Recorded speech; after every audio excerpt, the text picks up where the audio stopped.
This was never about revenge. It was about justice. The moment Connor Riley's saliva hit my face at my wife's company party, I knew exactly how this was going to end.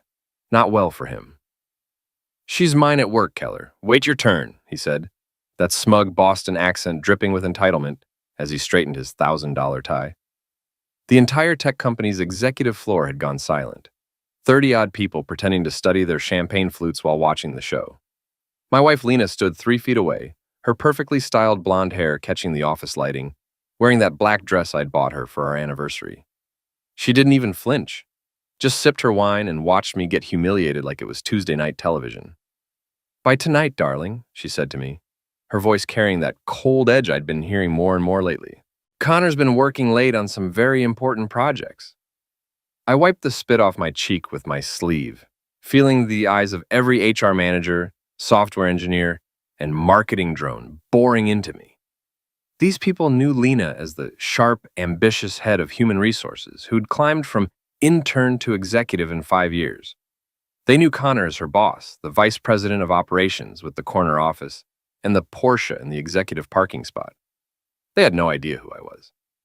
"Well," I said, forcing that familiar, self-deprecating smile, "I wouldn't want to interfere with important work. Connor, you should probably get back to it. Don't forget to tell the director about tonight." Connor's laugh boomed across the office space. "The director? Kid, I am the director around here. Lena's told me all about you, some middle management nobody who can't even keep his wife interested." "That's right," I said quietly, pulling out my phone. "Just remember, I suggested you tell him." The party went back to its awkward murmur of conversations. Lena disappeared with Connor toward his office. I grabbed my coat and headed for the elevator, nodding to the security guard, who gave me a knowing look. "Evening, Mr. Keller," Artie Russo said, his thick Boston accent warm compared to Connor's sneer. "Rough night?" "Just getting started, Artie, just getting started."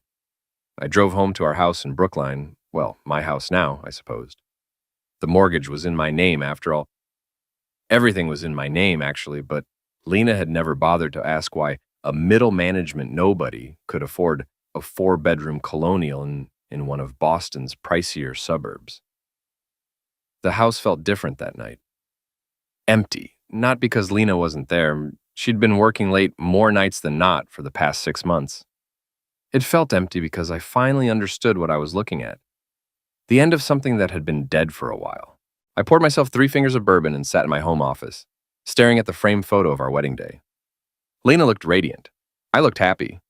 We looked like people who actually liked each other. My phone buzzed. Text from Lena. "Staying at Julia's tonight. We need to talk tomorrow." Julia Voss, her best friend and the company's PR director. Another climber, another schemer. I'd never liked Julia, with her fake laugh and the way she looked at me like I was something stuck to her shoe. I texted back, "Sure thing, I'll be here." Then I opened my laptop and started making some calls. Not many people have the director of Pinnacle Technology's personal cell phone number. I'm one of the few who do. "Evening, Mr. Roth," I said when he picked up on the second ring. "Van, my boy, how did the little experiment go tonight?" "Exactly as predicted. Connor took the bait completely. Lena, too." "Excellent. I assume you're ready to proceed with phase 2? I looked at that wedding photo again. 5 years of marriage, 2 years of her cheating, 6 months of me knowing about it and gathering evidence. Tonight was just the public humiliation I needed to justify what came next. "More than ready, sir. It's time they learned who really runs that company." "Good man. I'll see you in the office tomorrow, bright and early." I hung up and finished my bourbon. Tomorrow, Lena and Connor would discover that the middle management nobody they'd been screwing over, literally and figuratively, was actually the one person in the company they couldn't afford to cross. The person who'd been managing Pinnacle's most sensitive operations for 3 years while Mr. Roth stayed in the shadows. The person who knew every dirty secret, every questionable deal, every corner they'd cut to make their numbers look good. The person who'd been waiting very patiently for them to give him a reason to destroy them both. I went to bed alone that night, but I wasn't lonely. I was planning. Lena came home the next morning looking like she'd slept in her dress, which she probably had at Connor's place. Her makeup was smudged, her hair was a mess, and she had that particular walk of someone who'd had a very long night. "We need to talk," she said, dropping her purse on the kitchen counter like she was dropping a bomb. Coffee first? I asked, holding up the pot. You look like you could use some. Don't be cute, Evan. This isn't cute time.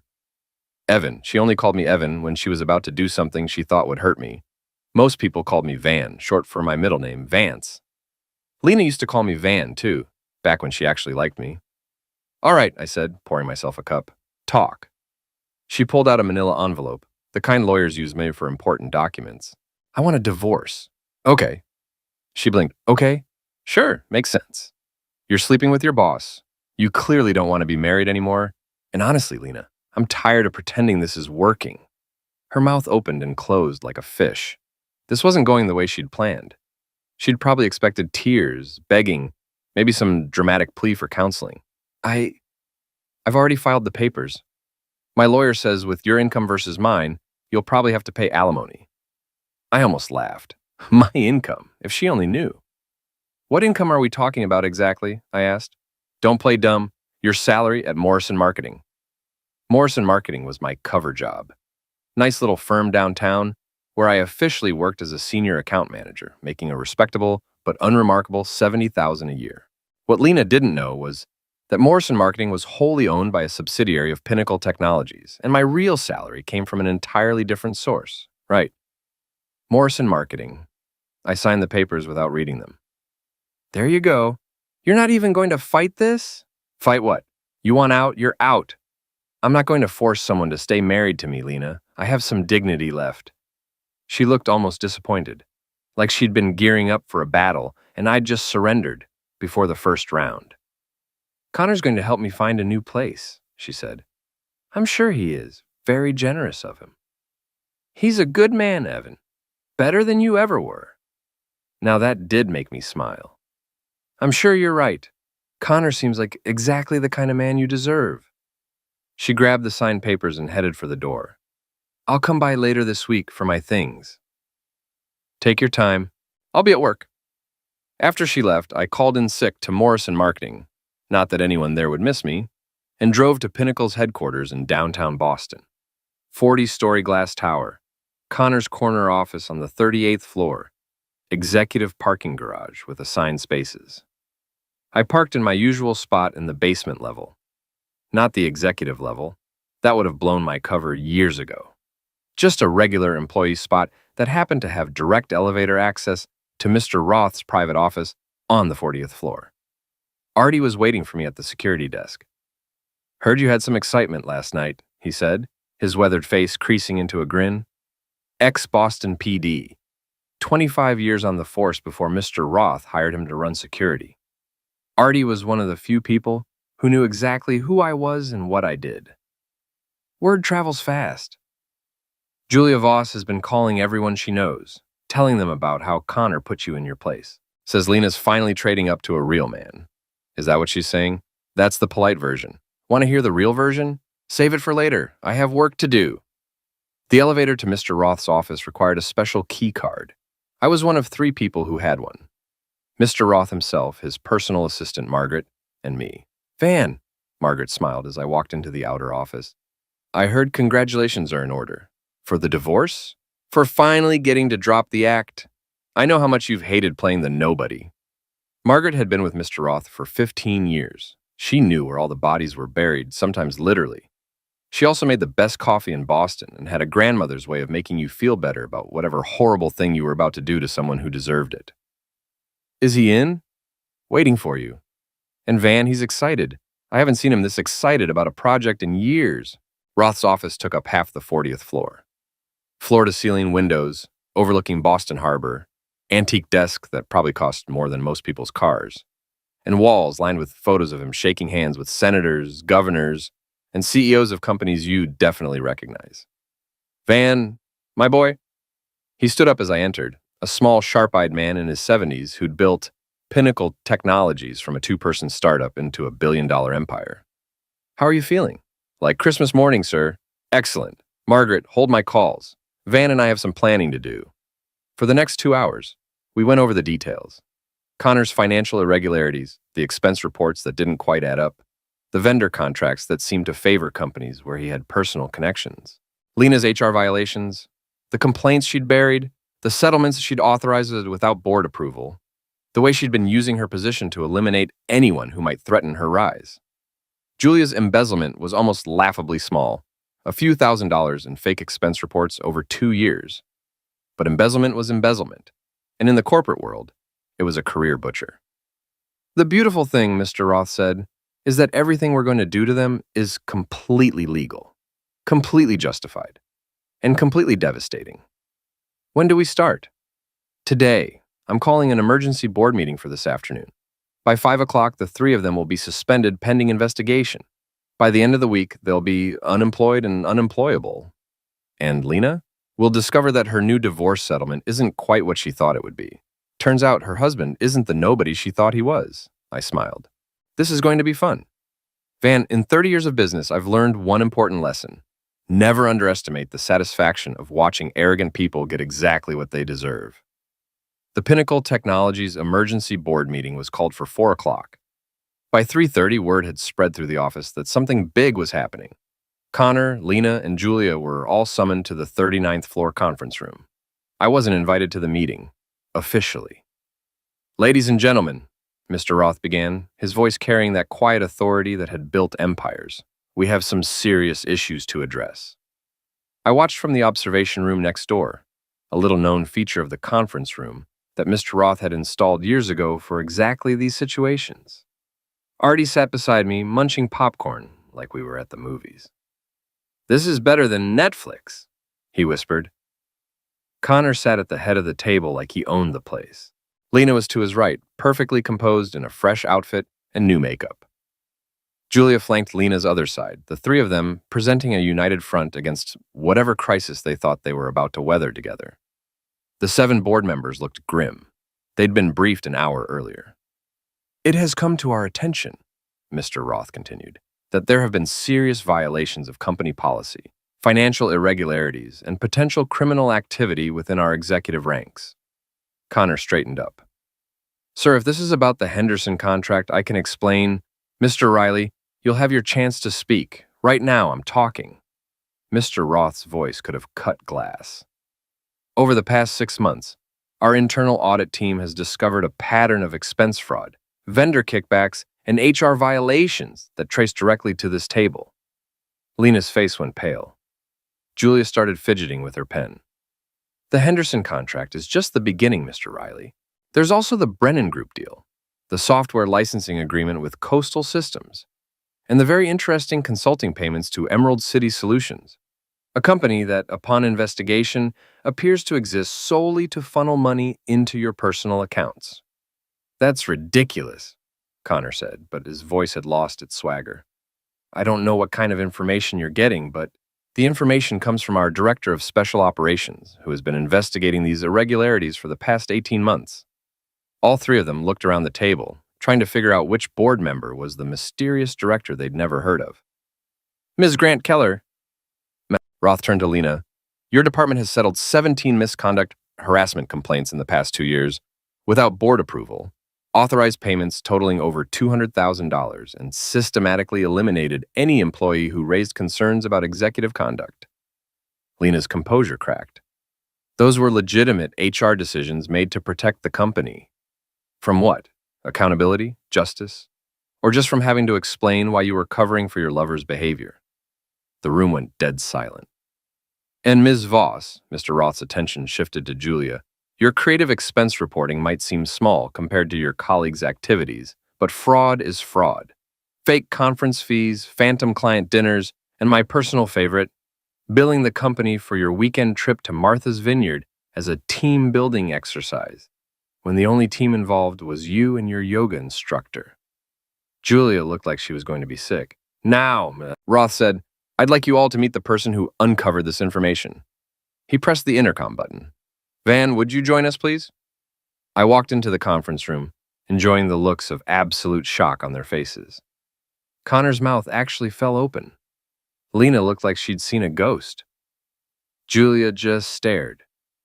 "Everyone, I'd like you to meet Evan Vance Keller, our Director of Special Operations. Van has been with Pinnacle for 3 years, reporting directly to me on matters of internal security, competitive intelligence, and executive oversight. I took a seat at the opposite end of the table from Connor, directly across from my soon-to-be ex-wife. "Hello, Lena," I said pleasantly. "Connor, Julia, lovely to see you all again." "This is impossible," Connor sputtered. "He's nobody. He works at some marketing firm downtown." "Morrison Marketing is a Pinnacle subsidiary," I explained. "My cover position. Gives me freedom to move around the city, meet with contacts, and investigate our competitors and our employees." "You son of a witch," Lena whispered. "You've been spying on us." "I've been doing my job. The fact that my job involved documenting your crimes is just a happy coincidence." Mr. Roth stood up. "All three of you are suspended immediately, pending a full investigation. Security will escort you out. You have until Friday to clean out your offices." "You can't do this," Connor said, finally finding his voice. "I have contracts, obligations. You had contracts. You had obligations. Now you have lawyers to call." Mr. Roth smiled coldly. "The meeting is adjourned." Artie appeared in the doorway with two other security guards. "Ladies and gentlemen, if you'd come with us, please." As they were escorted out, Lena turned back to look at me. The expression on her face was pure hatred. "This isn't over, Evan." "Actually," I said, "it is. But thank you for an interesting 5 years of marriage. I learned a lot." After they left, Mr. Roth poured 2 glasses of scotch from the bar in his office. "Phase 1 complete," he said, handing me a glass. "Phase 1? Van, my boy, did you really think I was going to let them off with just losing their jobs? After what they did to you last night? After the way they've been treating our employees? After the way they've been stealing from this company?" I sipped the scotch. It was older than I was, and probably cost more per ounce than most people made per hour. "What did you have in mind?" "Revenge, Van. Cold, calculated, absolutely devastating revenge. The kind that ruins lives permanently." "I'm listening." "By tomorrow morning, every major company in Boston will know exactly why they were fired. Their professional reputations will be destroyed. But that's just the beginning." He walked to his desk and pulled out a thick file. Connor's been living beyond his means for years. His penthouse, his car, his lifestyle, it's all leveraged to the hilt. When the banks find out he's unemployed and unemployable, they'll call in everything. He'll lose it all. And Lena? We'll discover that her divorce settlement is based on your official Morrison Marketing salary, not your real income. She'll also find that the joint accounts she thought she was entitled to half of don't actually exist in the way she thinks they do. What about Julia? Julia will find that her little embezzlement problem has been reported to the FBI. White-collar crime, Van, federal charges. Even if she doesn't go to prison, she'll never work in corporate America again. I finished my scotch and set down the glass. "When do we start phase 2? Mr. Roth smiled. "We already have." By Friday morning, Boston's corporate community was buzzing with the news. Pinnacle Technologies had fired 3 executives for fraud, embezzlement, and ethics violations.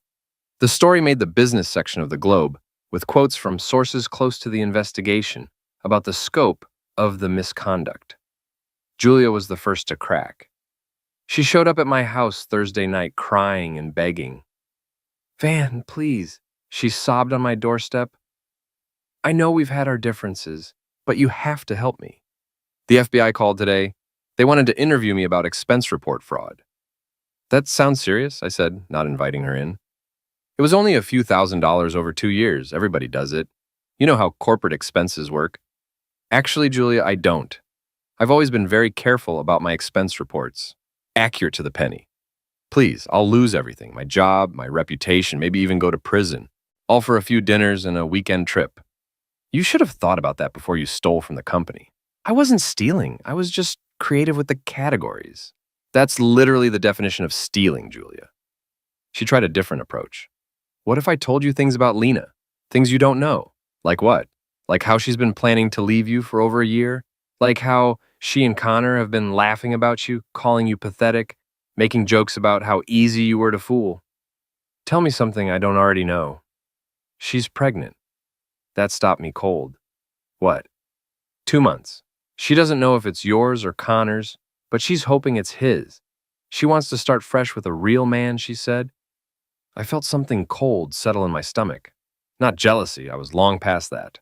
But the idea that Lena might be carrying Connor's child while still legally married to me opened up some very unpleasant legal complications. Thanks for the information, Julia. I'll keep it in mind. Will you help me? No. I closed the door and immediately called my lawyer. If Lena was pregnant, I needed to make sure the divorce was finalized before the baby was born, or I could end up legally responsible for Connor's child. Friday afternoon, I was sitting in Flanagan's Pub, the bar 3 blocks from Pinnacle where all the office gossip flowed like beer, when Connor walked in. He looked like he'd aged 5 years and 5 days. His usually perfect hair was messy, his expensive suit was wrinkled, and he had the hollow-eyed look of a man who hadn't been sleeping. He spotted me at the bar and walked over. "You destroyed my life," he said, sitting down on the stool next to me. "You destroyed your own life," I replied, not looking up from my beer. I just documented it. 3 years I've been building my career at that company. 3 years of 80-hour weeks, of making my numbers, of delivering results. 3 years of stealing, lying, and inappropriately harassing your employees. That's not what happened. That's exactly what happened. I have recordings, Connor, video surveillance, bank records, email trails. You want to know what really happened? You got lazy and arrogant, and you thought nobody was watching. He ordered a whiskey, downed it in one gulp, and ordered another. "Lena's pregnant," he said. "So I heard." "It might be yours." "It's not." "How can you be sure?" I turned to look at him directly for the first time since he'd sat down. "Because Lena and I haven't had love in 8 months. Which, coincidentally, is about how long you two have been sleeping together." His face went white. "How did you—" "No, Connor. I've known about the affair since it started. I know about the hotel rooms, the weekend trips, the late-night meetings in your office. I know about the burner phone she bought to text you. I know about the credit card she opened to buy lingerie she never wore home." "Then why didn't you say anything?" "Because I was gathering evidence for the divorce and because I was building a case against both of you for corporate misconduct. Ending 2 birds with 1 stone, you might say." He stared into his whiskey like it might have answers. "She doesn't want the baby," he said quietly. "What?" "Lena, she doesn't want the baby. Says it would ruin her career prospects, make her look unstable to potential employers. She wants to end the pregnancy and pretend none of this ever happened." I felt a twist of something, not quite sympathy, but recognition. Lena had always been practical about inconvenient realities. "What do you want?" "I want my life back. I want my job back. I want to wake up tomorrow and discover this was all a nightmare." "Not going to happen. The banks are calling in my loans. I'm going to lose the penthouse, the car, everything. I can't find another job. Every company in Boston knows why I was fired." "Consequences, Connor. Actions have them." He finished his second whiskey and stood up. "This isn't over. Actually, it is. But if you want to make it worse for yourself, feel free to try." He left without another word. I finished my beer and walked outside to find Artie waiting by my car. "Boss wants to see you," he said. "Says it's time for the final phase." "What's the final phase?" Artie grinned. "The part where we make sure they never forget who they messed with." The final phase began on Monday morning with a phone call from Lena's lawyer. "Mr. Keller, we need to discuss a revision to the divorce settlement." "What kind of revision?" "It's come to our attention that your financial situation may be more complex than originally disclosed. We'd like to depose you regarding your actual income and assets." I almost laughed. "Sure. When and where?" "This Thursday at 10 a.m. Our office is downtown. I'll be there." I hung up and called Mr. Roth. "They're fishing," I told him. "Perfect. Let them fish. By Thursday, they'll have a much bigger problems to worry about." "What kind of problems?" "The kind that involve federal investigators, IRS audits, and criminal charges. Van, did you know that Connor's been claiming his penthouse as a business expense for the past 2 years? Tax fraud, among other things. And Lena's been using company resources for personal matters. The private investigator she hired to follow you was paid for with Pinnacle funds. She had me followed for 6 months, trying to find dirt for the divorce.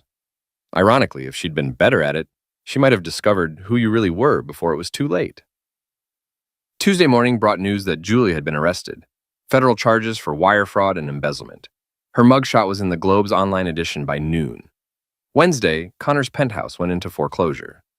The bank had moved faster than anyone expected, seizing his assets and freezing his accounts. He was effectively homeless overnight. Thursday morning, I sat in the conference room at Lena's lawyer's office, facing my soon-to-be ex-wife across a mahogany table. She looked tired but determined, like a general planning one last desperate battle. "Mr. Keller," her lawyer began, "we have reason to believe you've been hiding assets and income from this proceeding." "What reason is that?" "Your lifestyle doesn't match your reported income. The house, the cars, the way you live, it suggests additional revenue streams." I pulled out a folder and slid it across the table. "You're absolutely right." Lena's eyes widened as she opened the folder and saw my real employment contract with Pinnacle Technologies. The salary figures, the stock options, the bonuses. "300,000 a year," she whispered, "plus benefits and equity participation. Plus performance bonuses," I added. "Last year was a very good year." Her lawyer was frantically taking notes. "Why wasn't this disclosed in the original filing?" "Because the original filing was based on my cover position at Morrison Marketing. My real job requires a certain level of discretion." "What kind of job requires that level of discretion?" "Corporate intelligence, industrial espionage, internal investigations.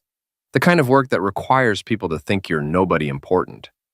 Lena was staring at me like she'd never seen me before. "You're a spy. Corporate spy. I investigate competitors, uncover industrial espionage, and root out internal threats to the company. People like executives who steal money and misuse their employees." "You son of a witch," she said quietly. "You played me for 5 years." "No, Lena. I loved you for 5 years. I played you for 6 months after I found out about the affair." Her lawyer cleared his throat. "Given this new information, we'll need to recalculate the settlement." "Actually," I said, "you won't." I pulled out another folder. "Lena forfeits any claim to alimony or asset division due to adultery." It's right there in the prenup she signed. "We never signed a prenup," Lena said. "Check page 15 of your employment contract with Pinnacle Technologies. The morality clause. Any employee who commits adultery with another employee forfeits spousal support in divorce proceedings. You signed it 3 years ago." Her face went white as she realized what I was saying. "You bastard. You planned this whole thing." "No, I planned for the possibility that you might cheat on me with a coworker. I never planned for you to be stupid enough to do it with someone who was also stealing from the company." The meeting ended with Lena getting nothing except her personal possessions and a very expensive lesson about reading contracts before signing them. That afternoon, Mr. Roth called me into his office. "Van, I have a proposition for you." "I'm listening." "How would you feel about a promotion? Director of Corporate Security, your own floor, your own team, a significant salary increase." "What's the catch?" "No catch. You've proven you can handle complex operations with discretion and effectiveness. I need someone I can trust to run the security division." "What about maintaining my cover?" "We'll create a new cover, something that gives you even more freedom to operate." I thought about it for exactly 3 seconds. "I accept." "Excellent. There's just one more thing we need to take care of." "What's that?" "Connor's been making threats. Against you, against the company. Artie's been keeping an eye on him. And frankly, we're concerned he might do something stupid." "How stupid?" "The kind of stupid that involves breaking into your house or vandalizing company property. The desperate kind of stupid." "What do you want me to do about it?" Mr. Roth smiled. "I want you to give him the opportunity to hang himself completely." That night, I went home to my empty house and waited. I didn't have to wait long. At 2 a.m., my security system detected movement in the backyard. The cameras showed 2 figures, Connor and another man I didn't recognize, trying to jimmy the lock on my back door. I called Artie. "They're here." "Police?" "Not yet. Let's see what they're planning first." I watched from my bedroom window as they broke into my house. They were looking for something, going through my home office, searching my computer, rifling through my files. They weren't going to find anything incriminating because there wasn't anything to find. But what they were doing was felony breaking and entering, captured in high definition by 6 different security cameras. After 20 minutes, they gave up and left. I called the police. "This is Evan Keller at 47 Maple Street. I'd like to report a break-in." The police arrived within 10 minutes. I gave them the security footage, a list of what the intruders had touched, and a very good description of both men. "Do you know who might have done this?" the officer asked.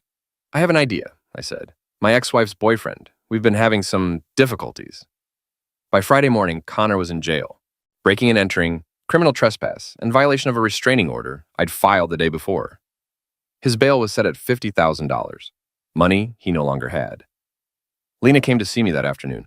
"Get him out of jail," she demanded, standing on my front porch like an avenging angel. "Can't help you there," I said. "I didn't put him in jail. He put himself in jail by breaking into my house. You set him up. I went to bed in my own house. He chose to break in. That's not a setup, that's just stupidity. He's desperate, Evan. He's lost everything. He stole from the company, Lena. He inappropriately harassed employees. He committed crimes.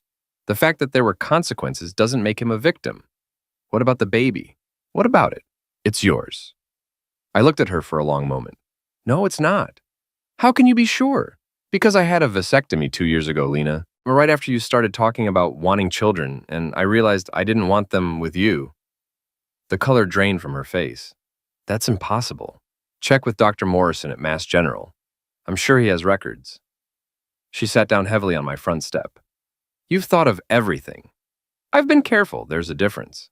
So what happens now? Now, you and Connor figure out your own lives. You have a baby to think about, and he has a criminal record to deal with. Neither of those things is my problem anymore. You really hate us, don't you?" I considered the question seriously. "No, I don't hate you. I'm disappointed in you. I'm angry at how you treated me and how you treated other people, but I don't hate you." "Then why destroy us so completely?" "Because you needed to learn that actions have consequences. Because other people needed to see that there's a price for treating people badly. And because I could." She stood up and walked toward her car. Not the BMW she used to drive, but a 10-year-old Honda that was probably all she could afford now. "I hope you're happy," she called back. "I'm getting there," I said. That evening, I sat in my backyard with a beer and my phone, scrolling through the news. Julia had pled guilty to federal charges and was looking at 2 years in prison. Connor was still in jail, unable to make bail. Lena had moved back in with her parents and was working as a temp at a law firm downtown. My phone rang. "Mr. Roth." "Van, how are you feeling?" "Satisfied," I said. "Completely satisfied." "Good. Because I have another assignment for you. It seems we have some issues with our Seattle office." I smiled and took another sip of beer. "I'm listening." 6 months later, I was sitting in that same backyard when Artie stopped by with news. "Thought you'd want to know," he said, accepting a beer from my cooler. "Connor got out of prison last week." "How's he doing?" "Living in a halfway house in Dorchester, working at a gas station. Lena won't see him. Apparently she blames him for everything that happened." "And the baby?" "Born healthy. She's raising it alone, still living with her parents. Julia gets out next month." "Think any of them learned anything?" Artie grinned. "Does it matter? They'll never forget who they messed with." I raised my beer in a toast. "To consequences." "To consequences," Artie agreed. That night, I went to bed in my own house, in my own bed, completely alone and completely at peace. Lena had said she wanted to be with a real man, someone better than me. She got exactly what she asked for and exactly what she deserved. Sometimes the underdog doesn't just bite back. Sometimes the underdog turns out to have been the alpha all along, just waiting for the right moment to remind everyone who's really in charge. I never saw any of them again. I didn't need to. The lesson had been taught, the score had been settled, and justice had been served exactly the way it should be. Cold, complete, and absolutely final.